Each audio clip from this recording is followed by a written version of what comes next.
സാധാരണ ലാലേട്ടന് വന്ന് ആഴ്ചയുടെ അവസാനം ശനി അല്ലെങ്കിൽ ഞായർ ദിവസം ഓരോ കണ്ടസ്റ്റിനെ അല്ലെങ്കിൽ മാക്സിമം 2 കണ്ടസ്റ്റിനെ പുറത്താക്കുന്ന ഒരു ശീലമാണ് നമ്മൾ കണ്ടേക്കുന്നത്, മലയാളികൾ കണ്ടേക്കുന്നത്. പക്ഷേ ചരിത്രം വഴിമാറുകയാണ്. ബിഗ് ബോസ് മലയാളം സീസണിന്റെ ചരിത്രത്തിൽ ആദ്യമായിട്ട് ഒരു മിഡ് വീക്ക് എവിക്ഷൻ നടക്കാൻ പോവുകയാണ്.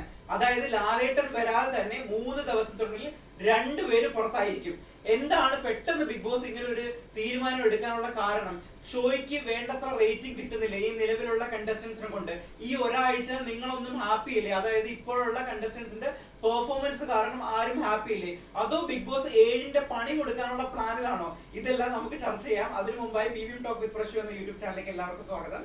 നിങ്ങൾ ആദ്യമായി എന്റെ വീഡിയോ കാണുന്നെങ്കിൽ തീർച്ചയായിട്ടും സബ്സ്ക്രൈബ് ചെയ്യണം. അതോടൊപ്പം തന്നെ ലൈക്ക് ചെയ്യുകയും നിങ്ങളുടെ വിലയേറിയ നിർദ്ദേശങ്ങളും അഭിപ്രായങ്ങൾ കമന്റ് ചെയ്യുകയും ചെയ്യണം. ഓക്കെ, അപ്പം എന്താണ് മിഡ് വീക്ക് എവിക്ഷൻ എന്ന് ആദ്യമേ ഞാൻ പറഞ്ഞുതരാം. അതായത് ഒരാഴ്ച നമ്മുടെ ലാലേട്ടൻ വന്ന് ശനി ഞായർ അല്ലെങ്കിൽ ഏതെങ്കിലും ഒരു ദിവസം വന്നിട്ട് ലാസ്റ്റ് ആയിരിക്കും നമ്മുടെ കണ്ടസ്റ്റൻസിനെ പുറത്താക്കുക. നമ്മുടെ വോട്ടെടുപ്പിന്റെ അവസാനം വന്നിട്ട് ആ ആഴ്ച നോമിനേറ്റ് ആയ കണ്ടസ്റ്റൻസിനെ പുറത്താക്കുകയും ചെയ്യുന്നത്. പക്ഷേ ഹിന്ദി സീസണിലൊക്കെ ഇതിനിടയിൽ തന്നെ ഒരു മിഡ് വീക്ക് എവിക്ഷൻ നടക്കാറുണ്ട്. അതായത് ചൊവ്വ അല്ലെങ്കിൽ ബുധനാഴ്ച ദിവസം അല്ലെങ്കിൽ മാക്സിമം വ്യാഴാഴ്ച ദിവസം പെട്ടെന്ന് ഒരു നോമിനേഷൻ സെറ്റപ്പ് ഉണ്ടാക്കിയിട്ട് ഇതിൽ നിന്ന് ഏറ്റവും ലോവസ്റ്റ് ആയിട്ട് നിൽക്കുന്ന ഒട്ടും വോട്ട് കിട്ടാത്ത കണ്ടസ്റ്റൻസിനെ പുറത്താക്കുന്ന ഒരു പരിപാടിയാണ് മിഡ് വീക്ക് എവിക്ഷൻ എന്ന് പറയുന്നത്.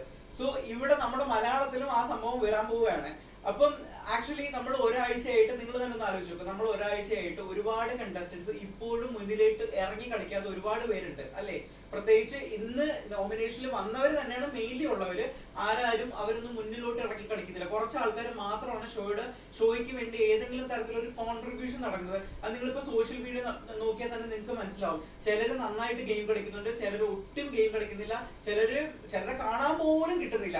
അപ്പൊ തീർച്ചയായിട്ടും നമ്മളും ആഗ്രഹിച്ചതാണ് ഒരു പുതിയൊരു വൈൽഡ് കാർഡ് എൻട്രി, അല്ലെങ്കിൽ പുതിയ കുറച്ച് ആൾക്കാർ വരണം, ഇവരെയൊക്കെ ചവിട്ടി പുറത്താക്കണമെന്ന് നമ്മളും സ്വാഭാവികമായിട്ട് ആലോചിച്ചല്ലേ.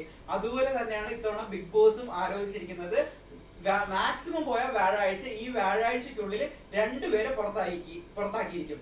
ഇന്ന് അതിനു വേണ്ടിയിട്ടുള്ള നോമിനേഷൻ തയ്യാറാക്കി കഴിഞ്ഞു. നമുക്ക് വോട്ട് ഔട്ട് ചെയ്യാനുള്ള അവസരം നൽകിയാണ്. അതായത് 6 പേരെയാണ് നമ്മുടെ കണ്ടസ്റ്റൻസ് സെലക്ട് ചെയ്തിരിക്കുന്നത്. 6 പേരുടെ പേര് വിവരങ്ങൾ ഇവരെയാണ്: സരിക, ഷാരിക, രേണു, ഒണിയൽ, രന, അതോടൊപ്പം തന്നെ അനീഷിനെ ഒരു കാരണവശാലും പുറത്താക്കില്ല എന്നുള്ളത് എനിക്ക് 100% ഉറപ്പാണ്. കാരണം അവിടെ ഏറ്റവും കൂടുതൽ ആ ഷോയ്ക്ക് ഏറ്റവും കൂടുതൽ കോൺട്രിബ്യൂട്ട് ചെയ്യുന്നത് ആരാണെന്ന് ചോദിച്ചു കഴിഞ്ഞാൽ തീർച്ചയായിട്ടും അനീഷാണ്. അനീഷിന്റെ ചുമലിലേറി വേണം ഈ സീസൺ പോകുന്നത് തന്നെ എനിക്ക് പറയേണ്ടി വരും. അത്രയ്ക്ക് ബ്രില്യന്റ് ആയിട്ട് ഷോയ്ക്ക് വേണ്ടി 100% കൊടുത്തിട്ടാണ് അനീഷ് ഇപ്പൊ അവിടെ കളിച്ചുകൊണ്ടിരിക്കുന്നത്.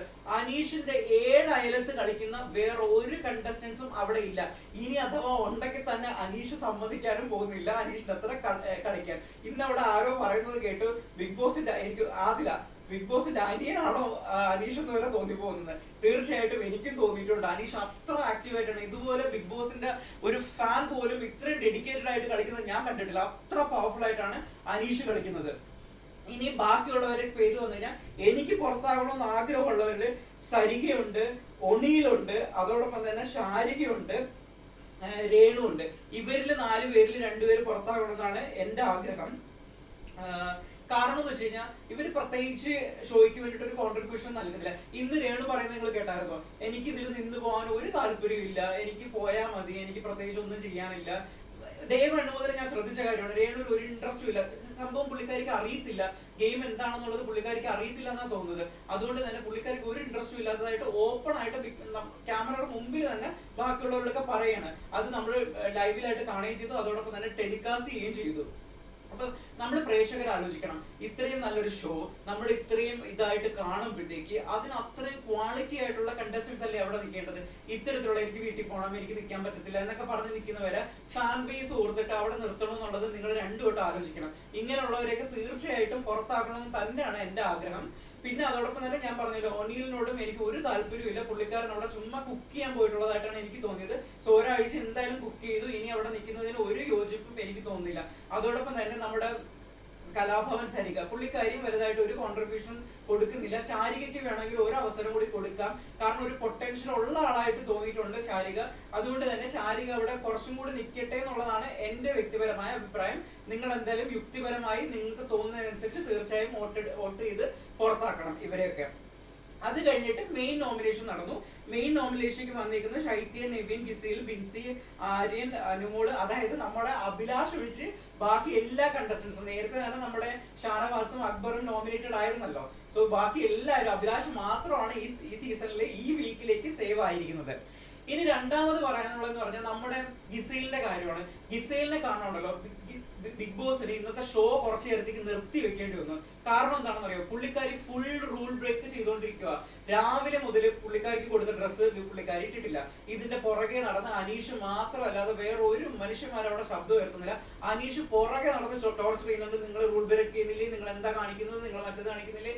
കാരണം അനീഷിന്റെ ഭാഗത്താണ് കറക്റ്റ്, ബാക്കി ആരും പോയി ചോദ്യം പോലും ചെയ്തില്ല. അവസാനം സഹി കേട്ട് ബിഗ് ബോസ് വിളിച്ചു പറഞ്ഞു എന്താണ്, ഇനി ഇത്തരത്തിലുള്ള റൂൾ ബ്രേക്ക് ഉണ്ടായി കഴിഞ്ഞാൽ, അല്ലെ അതിനു മുമ്പ് തന്നെ ഷോ നിർത്തി വെക്കണമെന്ന് പറഞ്ഞ് അനൗൺസ് ചെയ്തു. ഇനി നിങ്ങൾ ഗ്യാരണ്ടി തരികയാണെങ്കിൽ മാത്രമേ ഷോ കണ്ടിന്യൂ ചെയ്തുള്ളൂ വരെ ഡിസിഷനിലേക്ക് ബിഗ് ബോസിന് പോകേണ്ടി വന്നു. എന്ത് അപമാനമാണല്ലേ ഇങ്ങനെ കണ്ടസ്റ്റൻസ്. കാരണം ലാലേട്ടന് പോലും ഒരു റെസ്പെക്ട് കൊടുക്കാത്ത രീതിയിലാണ് ഗിസയിൽ ഇപ്പം കളിച്ചുകൊണ്ടിരിക്കുന്നത്. കാരണം ഇന്നലെ ലാലേട്ടനും വന്ന് വാൺ ചെയ്തതാണ്, അതിനു മുമ്പ് ബിഗ് ബോസ് ഓൾറെഡി വാർണിംഗ് കൊടുത്തതാണ്, എല്ലാ ഹൗസ് മേറ്റ്സിനും ഇതിനു മുമ്പും പറഞ്ഞിട്ടുള്ള കാര്യമാണ്. എന്നിട്ടും സ്റ്റിൽ ഗിസയിൽ മാത്രം എന്താണ് ഇങ്ങനെ ഒരു ഇത് കാണിക്കുന്നത് എത്ര ആലോചിച്ചിട്ടും മനസ്സിലാവുന്നില്ല. ആ കുട്ടി ഒരുപക്ഷെ നമുക്കൊക്കെ ഇഷ്ടപ്പെട്ടു വന്നതായിരുന്നു. അതിന്റെ സംസാരമാണെങ്കിലും ഗെയിമിൽ കുറച്ചും കൂടി പുള്ളിക്കാരി ആക്റ്റീവ് ആണ്. ഇതൊക്കെ ആണെങ്കിലും ഇതൊക്കെ കാണുമ്പോൾ നമുക്ക് തീർച്ചയായിട്ടും ഒരു വെറുപ്പ് സ്വാഭാവികമായിട്ടും ഉണ്ടാകാനുള്ള ഒരു ചാൻസ് ഉണ്ട് ഗിസൈലിനോടൊപ്പം. അതോടൊപ്പം തന്നെ ഇന്ന് നടന്ന ഗെയിം അറിയാലോ, മറ്റേ റാങ്കിങ് ടാസ്ക് ആയിരുന്നു കൊടുത്തത്. പണിപ്പുരയിൽ പോയി അവരുടെ ഫുഡ് അല്ലെങ്കിൽ അവരുടെ പേഴ്സണൽ തിങ്സ് എടുക്കാനുള്ള ഒരു ഓപ്പർച്യൂണിറ്റി ആയിരുന്നു 1000 പോയിന്റ് ഉപയോഗിച്ച് കൊടുത്തത്. പക്ഷേ അൺഫോർച്ചുനേറ്റ്ലി, നിർഭാഗ്യവശാൽ കണ്ടസ്റ്റൻസിന്റെ ഈഗോ കാരണം, ഈ 18 പേരുടെ ഈഗോ കാരണം, ഞാൻ അങ്ങനെ പറയത്തുള്ളൂ, ആ ടാസ്ക് കുളമായി ചളമായി പോയെന്ന് പറയാം. കാരണം അവിടെ നിൽക്കുന്ന ആർക്കും അനീഷിനോട് ഒരു രീതിയിലുള്ള ഒരു തരത്തിലുള്ള വിട്ടുവീഴ്ചയും, കാരണം അനീഷ് അങ്ങനെയാണ്, അനീഷ് അങ്ങനെ പിടിച്ചു നിൽക്കത്തുള്ളൂ. പുള്ളിക്കാരൻ പിടിച്ച മുയലിന് 3 കൊമ്പെന്ന് പറഞ്ഞ് നിൽക്കുന്ന ഒരാളാണ്. നിങ്ങൾ ഇന്നലെ പറയുന്നത് കേട്ടു, ഇനി ഞങ്ങൾ അനീഷിനെ മൈൻഡ് ചെയ്യത്തില്ല, അനീഷിനെതിരെ ഒന്നും ചെയ്തില്ല. അങ്ങനെയാണെങ്കിൽ പിന്നെ നിങ്ങൾ വീണ്ടും പുള്ളിക്കാരനെതിരെ പോയി ഫൈറ്റ് ചെയ്തതിനാണ്. നിങ്ങൾ ഫൈറ്റ് ചെയ്തു, നിങ്ങളുടെ ആകെ 1 മണിക്കൂർ ടൈമാണുള്ളത്. നാളെ ചിലപ്പോൾ ലാലേട്ടൻ ചോദിക്കുമായിരിക്കും നിങ്ങൾ എന്താ ഫൈറ്റ് ചെയ്യാന്ന് ചോദിക്കും, തീർച്ചയായിട്ടും ചോദിക്കും. അപ്പൊ നിങ്ങൾ ഓൾറെഡി ഫൈറ്റ് ചെയ്ത് കഴിഞ്ഞു, ഓൾമോസ്റ്റ് ഒരു 1/4 മണിക്കൂർ പുള്ളിക്ക് ഇതിന് വേണ്ടിയിട്ട് ഫൈറ്റ് ചെയ്യുമായിരുന്നു. ഇതിനിടയിൽ ഷാനവാസ് ബ്രില്യന്റ് ആയിട്ട് പറഞ്ഞതാണ് പുള്ളിക്കാരന് 1 കൊടുക്കട്ടെ ബാക്കി, കാരണം നമുക്ക് ടാസ്ക് കുളമുണ്ടല്ലോ, അതുകൊണ്ട് പുള്ളിക്കാരന് 1ാം സ്ഥാനം കൊടുത്തുള്ളൂ, ബാക്കിയുള്ളവരെല്ലാം കളിക്കട്ടെ എന്ന് ഷാനവാസ് പറഞ്ഞതാണ്. ഷാനവാസ് എന്തായാലും മികച്ച രീതിയിൽ ഇന്ന് കളിച്ചിട്ടുണ്ട് കേട്ടോ. ഷാനവാസിന്റെ ഓരോ മൂവും ഓരോ ഡിസിഷൻ മേക്കിങ്ങും വളരെ ബ്രില്യന്റ് ആയിട്ടുള്ള ഒരു ഡിസിഷൻ മേക്കിംഗ് ആയിരുന്നു ഇന്നത്തെ കളിയിലൂടെ. എനിക്കറിയായിരുന്നു ക്യാപ്റ്റനിലേക്ക് വരുമ്പോഴത്തേക്ക് സ്വാഭാവികമായിട്ട് ഷാനവാസിന് മാറ്റം ഉണ്ടാവുന്നു, ആ മാറ്റം കാണാനും പറ്റി. പക്ഷെ ആദ്യം അവർ സമ്മതിച്ചെങ്കിലും അക്ബറിനും അപ്പാണിശാനത്തും നടക്കുന്ന ഗ്രൂപ്പിന് ഒട്ടും ഉൾക്കൊള്ളാൻ പറ്റില്ല. അത് കഴിഞ്ഞതിന് ശേഷം ടാസ്ക് ക്യാൻസൽ ആയതിനു ശേഷം അനു ക്വസ്റ്റ്യൻ റേസ് ചെയ്തായിരുന്നു, ആ പുള്ളിക്കാരൻ നമ്മുടെ ഫാമിലിയിലുള്ളതല്ലേ, ആ പുള്ളിക്കാരൻ ഇവിടെ ഉള്ളതല്ലേ, ആ പുള്ളിക്കാരൻ നമ്മുടെ കൂടെ കളിക്കുന്നതല്ലേ, അപ്പൊ എന്തുകൊണ്ട് നിങ്ങൾ അങ്ങനെയുള്ള അവഗണന കാണിക്കുന്നു എന്ന് പറഞ്ഞ് അനുമോൾ അതിന് എഗെയിൻസ്റ്റ് ആയിട്ട് സംസാരിക്കുന്നുണ്ടായിരുന്നു. തീർച്ചയായിട്ടും ഇങ്ങനെയാണ് ഇപ്പൊ വെളിയിലേക്ക് വരുമ്പോൾ ഒരു ഭൂരിഭാഗം ആൾക്കാരും ചിന്തിക്കുന്നത്. ഇതുകൊണ്ട് എന്തോ ഗുണം ഉണ്ടാവുന്ന അറിയാവോ, അനീഷിന് ഫാൻസ് ഇങ്ങനെ കൂടിക്കൊണ്ടേയിരിക്കും, ഇവരെല്ലാരും ട്രാപ്പ് ആവുകയും ചെയ്യും. നമ്മുടെ 2ാമത്തെ സീസൺ ഓർമ്മിപ്പിക്കുന്ന തരത്തിലാണ് ഇപ്പൊ കളി പോയിക്കൊണ്ടിരിക്കുന്നത്. സത്യസന്ധമായിട്ട് പറഞ്ഞു കഴിഞ്ഞാൽ എനിക്ക് പുള്ളിക്കാരനോട് താല്പര്യം തോന്നി തുടങ്ങി, മനസ്സിലായില്ലേ. അപ്പം ഇതുപോലെ എല്ലാ ബിഗ് ബോസ് ഫാൻസിനും ഇങ്ങനൊരു സംഭവം ഉണ്ടാവും. ഇങ്ങനെ പോയി കഴിഞ്ഞാൽ ഇവർക്ക് തന്നെയാണ് ഈ സീസണിന്റെ അപകടം, ഇവർക്ക് തന്നെയാണ് വരാൻ പോകുന്നത്. ഇവരുടെ റേറ്റിംഗ് കുറയും, അനീഷിന്റെ റേറ്റിംഗ് ഇങ്ങനെ കയറി പോവുകയും ചെയ്യും. പിന്നെ ഒന്നും ചെയ്യാൻ പറ്റത്തില്ല, 1 vs 90 എന്നുള്ള രീതിയിൽ കളി പോയിക്കൊണ്ടിരിക്കും. ഇത് ഓൾറെഡി ഇന്നലെ ലാലേട്ടൻ ഇവർക്ക് മാക്സിമം ഹിന്റ് കൊടുത്തതാണ്, എന്നിട്ടും എന്താണ് മനസ്സിലാവാത്തതെന്ന് എനിക്ക് എത്ര ആലോചിച്ചിട്ടും മനസ്സിലാവുന്നില്ല. ഇതൊക്കെയാണ് ഇന്ന് എന്തായാലും നടന്ന സംഭവങ്ങൾ എന്ന് പറയുന്നത്. ഇനി നാളെ എന്തായാലും നമുക്ക് കാത്തിരുന്ന് കാണാം നാളെ എന്തൊക്കെയാണ് നടക്കാൻ പോകുന്നത് എന്നുള്ളത്. അനീഷിന്റെ ഒരു ഷോ തന്നെയാണ് നാളെ നടക്കാൻ പോകുന്നത് എനിക്ക് ഉറപ്പാണ് എന്നുള്ളത് 100% ഷുവറാണ്. എന്തായാലും പോകുന്നതിന് മുമ്പ് മറക്കണ്ട BBM Talk with Prashio എന്ന യൂട്യൂബ് ചാനൽ സബ്സ്ക്രൈബ് ചെയ്യുന്നതിന് വേണ്ടിയിട്ട്. അപ്പൊ നാളെ കാണാം മറ്റൊരു അടിപൊളി വീഡിയോ ആയിട്ട്. ഇന്നത്തെ എപ്പിസോഡ് എന്തായാലും പൊളി എപ്പിസോഡായിരുന്നു, പറയാതിരിക്കാൻ വയ്യ. അപ്പൊ കാണാം, ബൈ.